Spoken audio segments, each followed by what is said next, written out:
रस्त्यावरचे खड्डे आणि खड्ड्यात गेलेले रस्ते असं अतिशय रद्दड दर्जाच्या रस्त्यांवरचं कवित्व दरवर्षी ऐकू येतं। आता तर काय, रस्ते या विषयावरचं यश दाखवण्यासाठी आम्ही रस्ते बांधणीचा वेग कसा वाढवला याचे पुरावे दिले जातात। ते पुरावे खोटे अजिबात नाहीयेत। रस्ते बांधणीचा वेग खरंच वाढलेला आहे। नवनवे महामार्ग आपल्याला दिसतायत, ज्यावर आपण आपली फायटर जेट्स सुद्धा उतरवू शकतो। मग शहरातल्या रस्त्यांनाच अशी काय धाड भरते? इथल्या रस्त्यांना अशी सापत्न वागणूक का मिळते? जे सरकार इतके सुंदर ड्रीम प्रोजेक्ट्स वाले हायवे बांधतं, ते सरकार शहरातले रस्ते इतक्या रद्दड अवस्थेत का ठेवतं? बरं, रस्त्यांसाठी बजेट नसतं असं अजिबात नाहीये। हजारो कोटींचं बजेट नुसतं रस्ते दुरुस्तीसाठी असतं, पण विदरिंग कोट या नावाखाली रस्त्याला डांबर आणि करदात्यांच्या तोंडाला पानं पुसली जातात असं दिसतं। कारण अगदी पहिल्या पावसामध्ये सगळं मुसळ केरात जातं आणि रस्त्याची लखतरं झालेली दिसतात।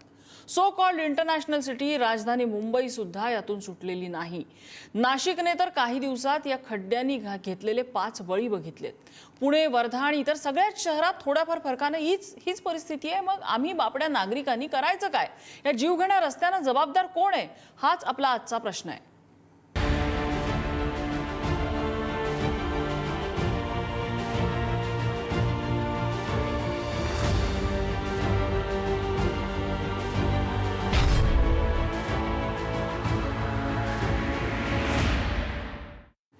आणि या संदर्भातल्या चर्चेत आपल्यासोबत सहभागी होत आहेत माहिती अधिकार कार्यकर्ते अनिल गलगली, आपल्यासोबत मुंबई महापालिकेतल्या विरोधी पक्षनेते आणि उद्धव ठाकरे यांच्या शिवसेनेच्या किशोरी पेडणेकर आहेत, आपल्यासोबत शिवसेनेच्या नाशिकच्या नगरसेविका किरण जामणे दराडे आहेत, ज्या काल आंदोलन सुद्धा त्यांनी केलेलं होतं महापालिकेमध्ये, आणि आपल्यासोबत नाशिकमधलेच भाजपचे नेते आणि भाजप प्रवक्ते लक्ष्मण सावजी आहेत। मी सुरुवातीला नाशिकला जाणार आहे, किरण जामणे यांच्याकडे।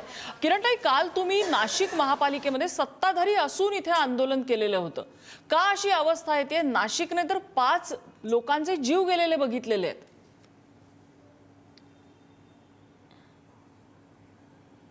प्रथमतः मी सांगावंसं वाटतं की आम्ही जरी सत्तेत असलो पण शिवसेना ही अन्यायाविरुद्ध लढणारी एक सेना आहे आणि त्या सेनेचे आम्ही सेनापती आहोत। आणि खऱ्याला खरं आणि खोट्याला खोटं म्हणणं हे आम्हाला शिवसेना प्रमुखांनी शिकवलेलं आहे। मला सांगावंसं वाटतं की नाशिक शहरामध्ये आता हा 4था बळी काल गेलेला आहे आणि त्या पीडित कुटुंबाला न्याय मिळवण्यासाठी आम्ही हे आंदोलन केलेलं आहे। मला लक्ष्मण सावजी यांच्याकडे जाते। लक्ष्मण सावजी, आपण सत्ताधारी पक्षाचे प्रतिनिधी म्हणून या ठिकाणी आहात। आज नाशिकमधली हीच अवस्था आहे, पुण्यामधले रस्ते बघितले, मुंबईमध्ये अशीच परिस्थिती आहे। मुंबईकडून नाशिककडे जाताना, मुंबईकडून इकडे पालघरकडे जाताना, मुंबईकडून पुण्याकडे जाताना सगळ्याच रस्त्यांवरती कुठे ना कुठे आपल्याला खड्डे दिसून येतात। मग करदात्यांचे पैसे, मग दरवर्षी रस्ते दुरुस्तीवरती खर्च केलेले हजारो कोटी हे कुठे जातात? असा आम्ही जेव्हा नागरिक प्रश्न विचारतो, सत्ताधाऱ्यांकडे काय उत्तर असतं याचं? एक गोष्ट लक्षात घेतली पाहिजे आपण,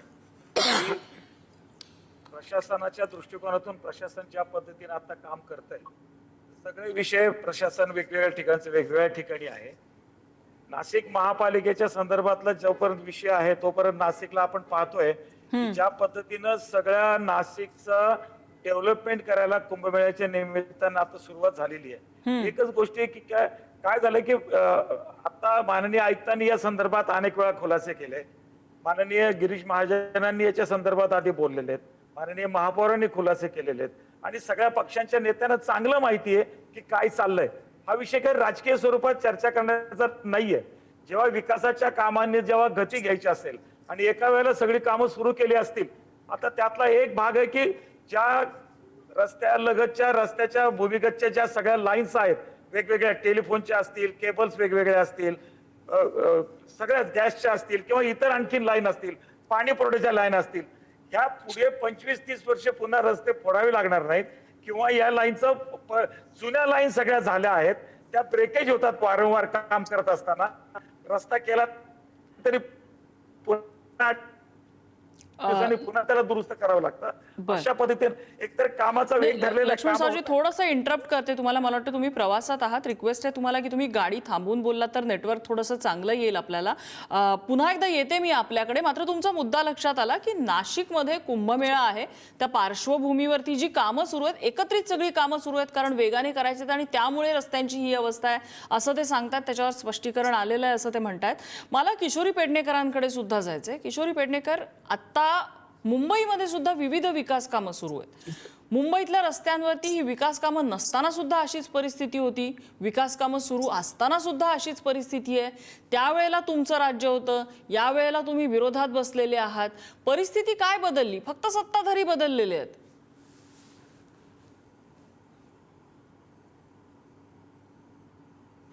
खरं म्हणजे इथे कुठलंही राजकारण न करता मी बोलेन.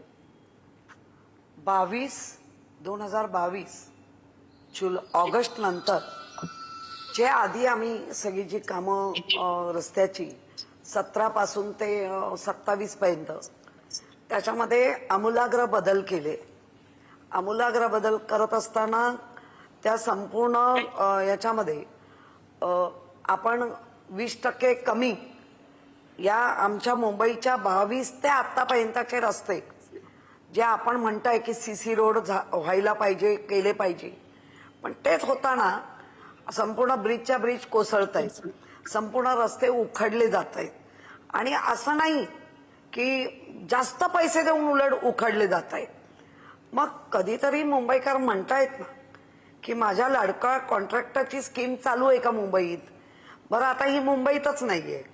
आपण तुमच्या माध्यमातून आपण महाराष्ट्रामध्ये पण बघतोय. अगदी नागपूर पासून जर आम्ही घेतलं तर तिथपासून सगळीकडे म्हणजे एकही चॅनल असं म्हणणं कुठली महानगरपालिका या महाराष्ट्रात असलेला की बाबा आमची महानगरपालिकेमध्ये सगळे रस्ते गुळगुळीत चकचकीत असं कोण नाही सांगू शकत. इकडे महापालिकेत आमच्या तर वेगळंच चाललंय. खड्ड्यांमुळे कमरा दुखायला लागलेत आणि तिकडे तर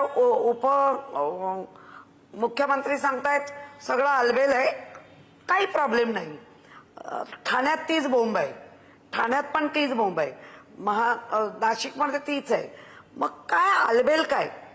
जे आपण म्हटलं इकडनं सत्ता तिकडे खेचून घेतली किंवा गेली, पण बदल तर काहीच नाहीये. आणि आम्ही जेव्हा सीसी रोडला होऊ घातले त्यावेळेला आम्ही मुंबईकरांच्या असलेल्या बचतीमध्ये बचत करून अधिक हे करून, कारण हे कॉन्ट्रॅक्टर कोणाच्याच नसतात, ते दिल्लीपासून ते गल्लीपर्यंत सेम असतात, फक्त कंपन्या बदलत असतात. आणि ह्याच्या अनुभव आता तर आम्हाला 4 वर्ष कुठलीच या महानगरपालिकेमध्ये बॉडी नव्हती, म्हणजे ट्रस्टी नव्हते, नगरसेवक नव्हते. त्यामुळे जितका गोंधळ घालायचा आहे तेवढा हा घातला गेलाय. आणि असं नाही की आम्ही कुठेतरी आरोप करतोय, आम्ही त्याबद्दलचे संपूर्ण कागदपत्र देऊन तुम्हाला बोलतोय. म्हणजे 20% अभाव कमी करायचं, इकडे 58% वाढवून रस्ते तरी आम्हाला राहत नाही मुंबईकरांना. हे बोलतोय आपण. मला अनिल गलगली यांच्याकडे जायचंय. अनिल गलगली, ह्या बाबतीत आपण आकडेवारीसह बोलूया. मला वाटतं आय एम शुअर तुमच्याकडे काही आकडे असतील. त्या काळातले ह्या काळातले दावे करण्यात काही अर्थ नाहीये, पण मुंबईच्या रस्त्यावरती रस्ते दुरुस्तीसाठी खर्च होणारा पैसा आणि मुंबई किंवा नाशिक असेल किंवा राज्यभरातच आपण बघूया आणि करदात्यांना मिळणारी रस्त्यांची क्वालिटी, याचा ताळमेळ बसतोय का? निश्चितपणाने जो आपण खर्च करतो म्हणजे रस्त्यांची जी आता जो दर्जा आहे निश्चितपणाने ताळमेळ बसत नाही. तर आपण मुंबईचं पाहिलं तर मागील 5 वर्षामध्ये 906 कोटी रुपये हे महापालिकेने खड्ड्यांवरती खर्च केलेले आहेत.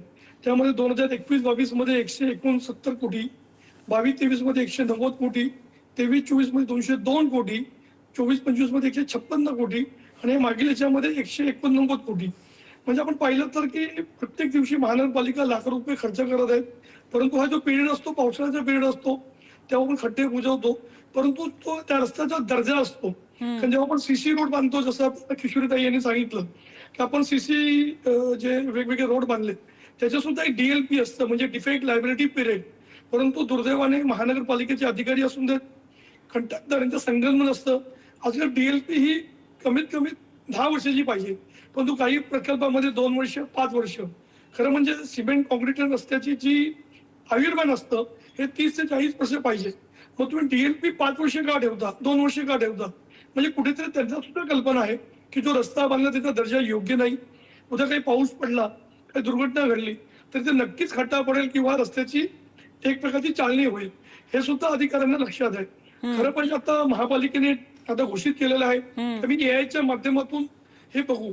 परंतु जे आपले साईटला जे इंजिनियर असतात, जे कंत्राटदारांचे अधिकारी असतात किंवा आपली लायबिलिटी असते, खरं पाहिलं तर मुंबईमध्ये अगर आपण एक सर्वे केला किंवा नाशिकमध्ये, पुण्यामध्ये, नागपूरमध्ये रस्ते बांधताना बोर्ड तर लावतच नाहीत, परंतु तिथे एक लॅब पाहिजे. त्या लॅबमध्ये सर्व चेकिंग होतं की तुम्ही कुठल्या दर्जाची क्वालिटीची सामग्री वापरता, त्याची गुणवत्ता काय आहे. परंतु दुर्दैवाने संपूर्ण महाराष्ट्रामध्ये याकडे जे होणारं दुर्लक्ष आहे यामुळे रस्त्याची चाचणी सुद्धा होते, खड्डे सुद्धा पडतात आणि पैसा ओतून सुद्धा ते खड्डे आपण बुजवू शकत नाहीत आणि नागरिकांचा जीव जातो. मला किरण जांभळे यांच्याकडे जायचं आहे. किरण ताई, एक असतं की आपण जेव्हा एखादा TV घेतो किंवा फ्रीज घेतो, आपण एक वॉरंटी कार्ड असतं ते घेतो की 4 वर्षाची वॉरंटी आहे का, 5 वर्षाची वॉरंटी आहे का, आणि जर समजा बिघाड झाला तर मी कुणाकडे येऊ, कुणाला जाब विचारू, मग मला वॉरंटीमध्ये काय मिळेल, वॉरंटी तो बिघडलेला पीस रिप्लेस करून मिळेल का. आम्हाला मतदारांना अशी वॉरंटी कधी मिळणार? आम्हाला जर समजा रस्ता जर चांगला नाही मिळाला तर आम्ही कोणाला रिप्लेस करायचं? आम्ही नगरसेवक रिप्लेस करायचा का? आम्हाला कॉन्ट्रॅक्टर रिप्लेस करून मिळेल का? आमचा कराचा जो पैसा आहे तो आम्हाला परत मिळेल का? आम्ही कसा विचार करायचा? आणि आम्ही लोकप्रतिनिधी म्हणून तुम्हालाच हा प्रश्न विचारणार. लोकप्रतिनिधी म्हणून सर्वप्रथम हे आम्ही एक जबाबदारी स्वीकारतो आमची. आणि कॉन्ट्रॅक्टरला हे जेव्हा ते एस्टिमेट देतात तेव्हा त्यांच्याकडून हे क्लिअर केलेलं असतं की तो कॉन्ट्रॅक्टर हा किती वर्ष त्याचं देखभाल करू शकतो, किती वर्ष तो दुरुस्त करू शकतो, त्याशिवाय त्यांना वर्क ऑर्डर भेटत नाही. तर हा सगळा प्रश्न नागरिकांना पडलेला असतो. तर त्यांना प्रशासनाला विचारण्याचा पूर्णपणे अधिकार आहे आणि त्यांनी याबाबत प्रशासनाला नक्की विचारावं. मला सांगायचं वाटतं की 4 वर्षापासून प्रशासन असल्यामुळे हा सगळा विषय उद्भवलेला आहे. मला लक्ष्मण सावजींकडे जायचं. लक्ष्मण सावजी, हाच माझा प्रश्न आहे की अशा प्रकारचे आपण आता रस्त्यांच्या बाबतीत बोलतो म्हणून रस्त्यांचं वॉरंटी कार्ड आम्हाला प्रशासनाकडनं, लोकप्रतिनिधींकडनं मिळणार आहे की नाही? त्यांचा बहुधा काहीतरी नेटवर्कचा इश्यू आहे. किशोरीताईंकडे जाऊया. किशोरीताई, हाच प्रश्न आम्हाला करदात्यांना हे वॉरंटी कार्ड कधी मिळणार? सत्तेत असताना तुम्ही ह्या प्रश्नाचं उत्तर कधी देऊ शकला नाहीत, आता विरोधात आहात, या प्रश्नासाठी काय भांडणार आहात काय? नाही, मुळामध्ये सत्तेत असताना आम्ही जबाबदारी घेतली होती आणि ती करत होतो. असं नाही होणार की आम्ही उत्तरं नाही दिली. मुळामध्ये ज्या पद्धतीने आता अनिल सरांनी जे सांगितलं की आम्ही तेव्हा पण सांगितलेलं की तुमची जी चाचणी होते ना ती जाहीर करा आणि त्याच्यावरती जी DLP आहे ती 3 वर्ष 5 वर्षाची न ठेवता 7 वर्षाची ठेवा. कारण CC रोड जेव्हा बनवले अहो तर मागच्या आपण रिपोर्टही काढू शकता. परंतु हा जो एक प्रशासनाचा बनाव आहे की आमच्याकडे AMC येतात. AMC हे निश्चितच सनदी अधिकारी असतात. प्रत्येक जण आपली टेक्नॉलॉजी वापरतो. बरोबर. आणि म्हणून माझं नेहमी एक वाक्य आहे की बाबा AMC येणारे हे मुंबईला प्रयोगशाळा समजू नका. त्याची खरंच मनापासून आणि अनेक AMCनी चांगलंही काम केलं, म्हणजे मी असं त्यांना म्हणणार नाही. पण त्याच्यासाठी असलेला जो वचक आहे, जो आम्ही नगरसेवक म्हणून, लोकप्रतिनिधी म्हणून ठेवतो, ठेवायला हे पण करतो. अहो प्रश्नांची उत्तरं येत नाहीत पत्रांची, म्हणजे इतकं. आणि आता 4 वर्षात तर अजूनही त्या कोमातून बाहेर नाही आले की आम्ही हा एन्जॉय कोमा होता ना जो त्यांचा ट्रॉमा, कोमा, मजा, त्याच्यातून अजून ते बाहेर नाही आले. त्याच्यामुळे अतिशय मागे लागू नये. पत्रांची उत्तरं कुठल्याच डिपार्टमेंटकडनं अजून दिली जात नाही. फक्त टॉसिंग चाललंय, इकडे पाठवलं तिकडे पाठवलं. तुमचा आता इतका काय वर्षाचा करायचं? अनुभव आहे लोकप्रतिनिधी झालो तर काय? प्रशासनासोबतचा किशोरीताई, याच्यामध्ये नगरसेवक किंवा महापौर ह्यांच्याकडे अशी कितीशी अथॉरिटी असते की याच्यामध्ये प्रशासन जुमानत नाही, तुम्हाला लोकप्रतिनिधींना जुमानत नाही? नाही, महापौरांकडे तर कुठलेच अधिकार नाहीत. अगदी मी पण होऊन गेली आहे. फक्त महापौर पाठपुरावा करू शकतात, करा म्हणून. अधिकार काही नाही. स्टँडिंगला अधिकार जास्त आहे. स्टँडिंगचे जे काही ठराव येतात त्या ठरावांमध्ये काय घडतंय काय नाही घडतंय हे त्यांना अधिकार आहे. कारण सगळ्यांचे CR पण बनवले जातात, बिघडवले हे स्टँडिंगकडे, ना सभागृह नेत्याकडे ना महापौरांकडे. पण विरोधी पक्ष म्हणून ह्या सगळ्या सिस्टमला जे आम्ही सत्तेत असताना त्यावेळेच्या म्हणजे आम्ही जेव्हा सत्तेत नव्हतो, उदाहरण घ्यायचं झालं तर कितीतरी आहेत, कारंडेकर, साटम, नंदू साटम वगैरे या लोकांनी वचक ठेवलेला होता. पण त्याच्यानंतर ह्या ज्या काही बदल घडत गेले, ज्या पद्धतीने कॉन्ट्रॅक्टर गल्ली, दिल्ली ते गल्ली, मेहरबानी म्हणजे अशा आता हे कळतंय की यांचे कुठे कुठे लागे बांधे. त्यामुळे रिअली नगरसेवक असू दे, आमदार, हे किती हे झाले, जोपर्यंत प्रशासन कडक होत नाही तोपर्यंत या गोष्टीला फारशी कुठेच या महाराष्ट्रात काय महाराष्ट्राच्या बाहेर पण चालना मिळणार नाही. आणि प्रशासनाला माहिती आहे पक्ष भांडत राहतील, आपलं फावून जात आहे. लक्ष्मण सावजी पुन्हा एकदा त्यांच्याशी संपर्क झालेला आहे. लक्ष्मण सावजी, मी मगाशी जो प्रश्न विचारला होता, आपला संपर्क तुटलेला त्यावेळेला, की हे रस्ते जे खराब होत आहेत, एक म्हणजे आपण साधा TV घेतला, फ्रीज घेतला, त्याला सुद्धा वॉरंटी कार्ड मिळतं, पण आमच्या खिशातले पैसे जे आम्ही कर रूपाने देतो त्याची आम्हाला वॉरंटी मिळणार आहे की नाही? त्या रस्त्याची वॉरंटी आम्हाला मिळणार आहे की नाही? रस्त्याची वॉरंटी घ्यायला पाहिजे. प्रत्येक महापालिकेमध्ये याच्यातला एक क्वालिटी कंट्रोल म्हणून विभाग असतो. आता तो क्वालिटी कंट्रोल किती सक्षम आहे त्याच्यावरती ह्या सगळ्या गोष्टी अवलंबून राहतात. आपण राजकारण या विषयावरती मला ना स्थानिक स्वराज्य संस्थेमध्ये निवडणूक होईपर्यंत ठीक असतं, नंतर कारभार करताना साधारणतः सगळ्यांना त्या ठिकाणी सामोपचारानेच काम करावं लागतं, हे सगळ्यांना माहिती झालेलं आहे. जिथपर्यंत नाशिक महापालिकेचा विषय आहे तिथपर्यंत मी तुम्हाला सांगतो की आता जे रस्ते होत आहेत त्याच्यामध्ये ही काळजी घेतली जाते.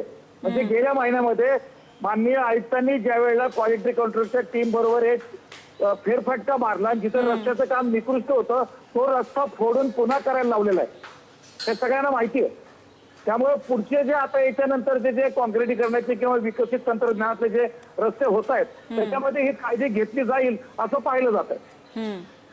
मला अनिल गलगलींकडे यायचंय. अनिल गलगलीजी, आपण आणि आता प्रत्येक ठिकाणच्या महापालिकेत हा जो हे जे डिपार्टमेंट आहे क्वालिटी कंट्रोलचं, हे सक्षम कसं राहील, कार्यप्रमाण कसं राहील, हे सगळ्यांनीच पाहण्याची आवश्यकता आहे.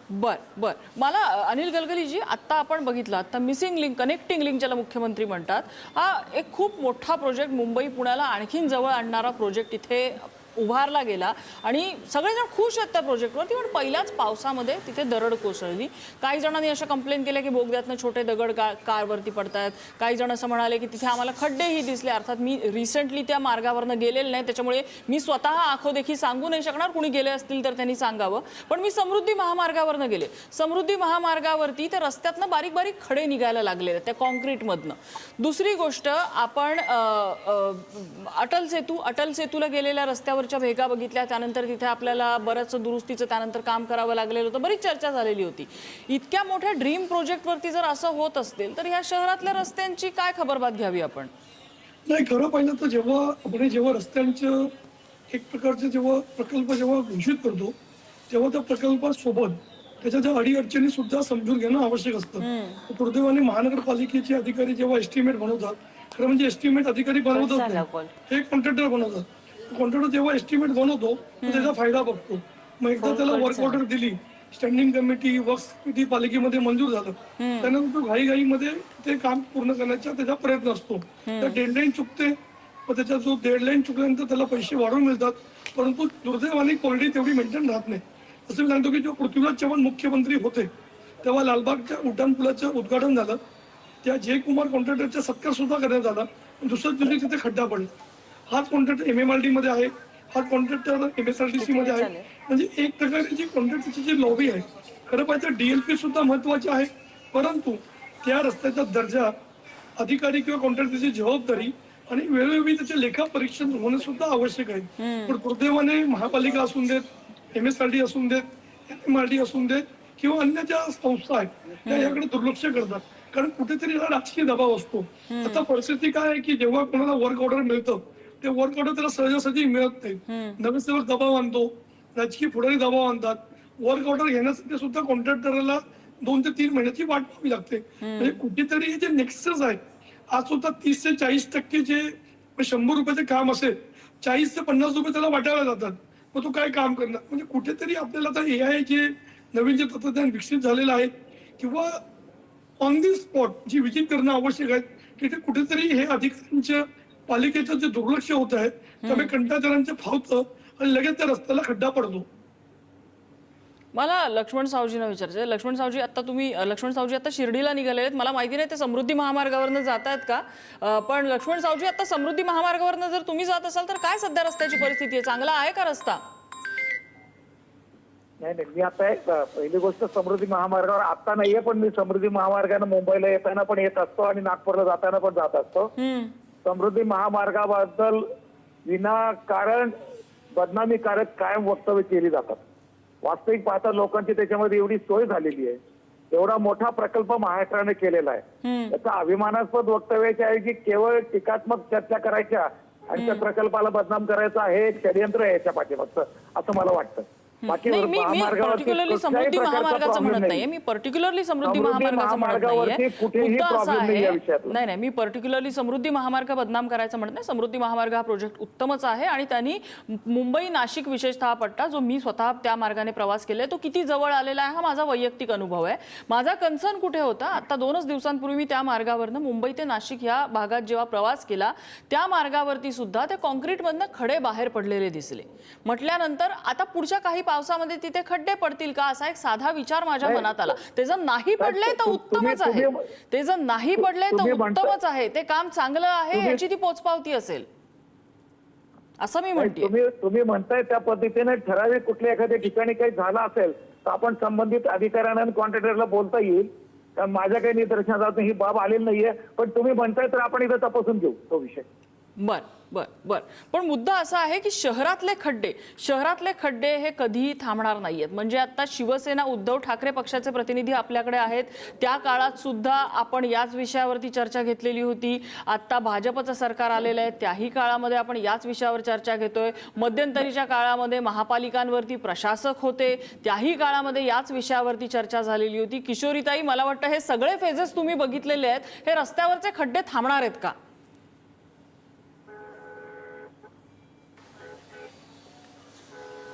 आता जसं सगळ्यांच्याकडनं एक समानता दिसली की ज्या रस्त्यांची क्वालिटी कंट्रोल विभाग तो तर नगरसेवक किंवा कुठला लोकप्रतिनिधी चालवत नाही, त्याच्यावरती कमांड आयुक्तांचा असतो.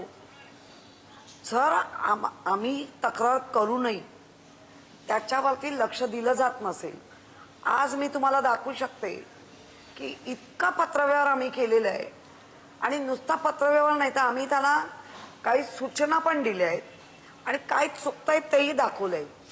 पण कुठल्याही रस्त्याच्या आमच्याकडे सिटी ईस्टर्न आणि वेस्टर्न सबबचे प्रमुख आहेत रस्त्यावरचे, एकाचं पण पत्राचं उत्तर म्हणजे इतके. मग आम्हाला असा प्रश्न पडतो माझ्यासारखीला की कधीतरी कॉलर धरून तरी विचारलं पाहिजे, का करत नाही तुम्ही? दोन देऊन तरी विचारलं पाहिजे. कारण हो केल्यानंतर बघताय ना, म्हणजे त्याच्यावरती का केलं हे नाही पाहिलं जातं. दादागिरी दिसते आमची, का करतो आम्ही असं. अनेकदा केल्यानंतर सुधारले झाले पण रस्ते, पण अशा गोष्टी मलाही पटत नाही असं करावं म्हण. पण काय करायचं काय, म्हणजे प्रश्न लोकप्रतिनिधींना विचारला जातो आणि तो विचारणं स्वाभाविक आहे, कारण आम्ही पालक तत्व घेतलेलं असतं मतांच्या रूपाने. पण ह्या गेंड्याची कातडी घेऊन बसलेल्या प्रशासनाच्या अधिकाऱ्यांना काय करायचं. बोलवलं मिटिंगला तर 1 तासानंतर येणार, चौकशी केली तर कुठेतरी वेगळीकडेच असतात. काय कंट्रोल म्हणजे मग AMC DMC बाकी त्यांचा कंट्रोल काय असा प्रश्न पडतो ना आम्हालाही. 3 भाग आहेत, नागरिक, लोकप्रतिनिधी आणि प्रशासन. मग नागरिक आणि यांचा भाग आम्ही चालवतो पण प्रशासन मग 4 वर्षात काय केल्याची श्वेतपत्रिका देत नाहीये, त्याला काय म्हणावं? बर, नाही अगदी खरं आहे. आता परिस्थिती अशी असते की जसं आता किशोरीताईंनी सांगितलं की नागरिक, लोकप्रतिनिधी आणि प्रशासन हा जो कारभार असतो, अर्थात नागरिक आणि प्रशासन यांच्यामधला दुवा हे लोकप्रतिनिधी असतात. नागरिक लोकप्रतिनिधींना विचारणार आहेत, लोकप्रतिनिधी प्रशासनाला विचारणार आहेत. पण हा जाब जो विचारलेला असतो त्याची उत्तरं मिळत आहेत का, त्या उत्तराचं एक्झिक्युशन होत आहे का, आम्हाला ग्राउंडवरती खरंच काही दिसतंय का, तर त्याचं उत्तर नाही असं आहे. कारण आज दिवसागणिक खड्ड्यातून आम्ही प्रवास करत असतो. महापालिकेमधल्या लोकप्रतिनिधींना सोपं असतं, आज एक गाडी मिळाली नाही, एका गाडीमध्ये आराम मिळत नाही म्हणून दुसऱ्या गाडीचा प्रस्ताव टाकला, तो मान्य होतो न होतो पुढची गोष्ट, पण त्याची चर्चा नक्की होत असते. पण त्यांच्यासाठी ही गोष्ट सोपी असते. आमच्यासारख्या सर्वसामान्य नागरिकांसाठी गोष्टी इतक्या सोप्या नसतात. आमच्यातल्या अनेकांचे जीव जातात, अनेकांना छाती पिटून रडण्याची वेळ येते, कारण त्यांच्या कुटुंबातला कमावता धनी गेलेला असतो. त्याच्याकडे कुणाचं लक्ष जाणार आहे का, आणखी किती जीव जायचे ही प्रशासन, हे सरकार वाट पाहणार आहे, ह्याचं उत्तर वर्षानुवर्ष आम्हाला तरी अजून मिळालेलं नाही आहे. या चर्चेसाठी सगळ्या मान्यवरांनी वेळ दिला. सगळ्यांचे आभार. आजचा धुळा इथेच थांबतोय.